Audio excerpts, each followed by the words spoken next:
क्या तुम्हारे पार्टनर गुस्से में एकदम चुप हो जाते हैं? तो सुन लो, ये सिर्फ गुस्सा नहीं, ये एक इमोशनल हथियार है तुम्हें सजा देने का। ये कहानी है रिद्धिमा और युवान की। रिद्धिमा को युवान के दोस्तों के साथ प्लान कैंसिल करना पड़ा क्योंकि उस दिन उसकी चाची अचानक घर आ गई और तुम जानते हो चाची की बातें खत्म ही नहीं होती। और बस इस बात से युवान ने रिद्धिमा से बात करना बंद कर दिया। 2 दिन तक एक भारी खौफनाक सन्नाटा बना रहा। रिद्धिमा बस सोचती रही, मेरी गलती क्या थी? युवान की चुप्पी उसके दिल पर एक खंजर की तरह वार करती रही। ये जो चुप्पी है ना, इसे साइलेंट ट्रीटमेंट कहते हैं। क्या ये करना रिश्तों में ठीक है? क्या ये इमोशनल अत्याचार नहीं है? इस वीडियो में हम समझेंगे साइलेंट ट्रीटमेंट होता क्यों है, इसकी निशानियां और इसको सही तरीके से हैंडल कैसे करें। ये वीडियो शुरुआत करे से पहले एक छोटा सा काम करा, लव लव्स चैनल के सब्सक्राइब कर दा, हमार दिल खुश हो जाए और फ्री में मिली प्यार और रिश्तों की बात। अभी दबाई दा ये लाल बटनवा, नहीं तब बाद में भूल जाइबा। देखो, हर लड़ाई के बाद थोड़ा वक्त लेना गलत नहीं है, पर गुस्सा ठंडा होने के बाद बात करना जरूरी है। लेकिन जब घंटे दिनों में बदल जाएं तो ये बातचीत में अड़चन पैदा कर देती है। ये एक मानसिक दुर्व्यवहार बन जाता है। साइलेंट ट्रीटमेंट सिंपल सा नजरअंदाज करना नहीं होता, बल्कि कंट्रोल करने का एक साइकोलॉजिकल हथियार बन जाता है। मतलब, मैं तुम्हें सजा दे रही हूं या रहा हूं बिना कुछ कहे, तुम्हें एक इमोशनल जेल में भेज दिया गया जैसे है। ये रिश्ते की नींव ट्रस्ट तोड़ देता है।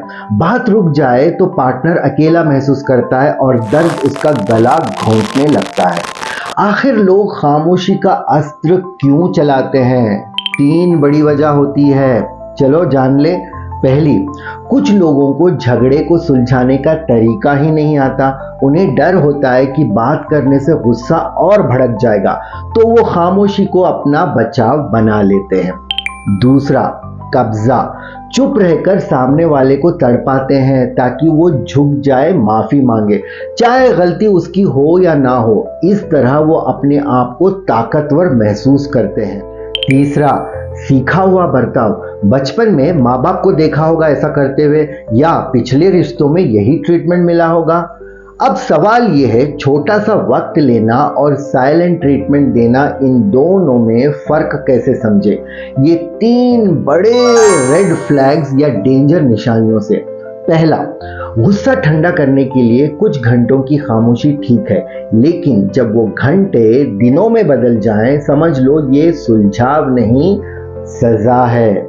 दूसरा, आम झगड़े में वजह साफ होती है, लेकिन जब बिना कुछ कहे एकदम से खामोशी छा जाए तो समझ लो ये एक खेल बन गया है जिसमें तुम्हें हराना है।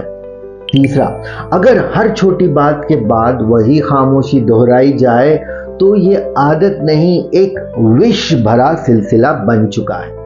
अब तुम्हें समझ आ गया है कि साइलेंट ट्रीटमेंट क्या है, तो चलो इसका इलाज भी सुन लो। पहले, उन लोगों के लिए जिन्हें साइलेंट ट्रीटमेंट मिल रहा हो, पीछे मत भागना।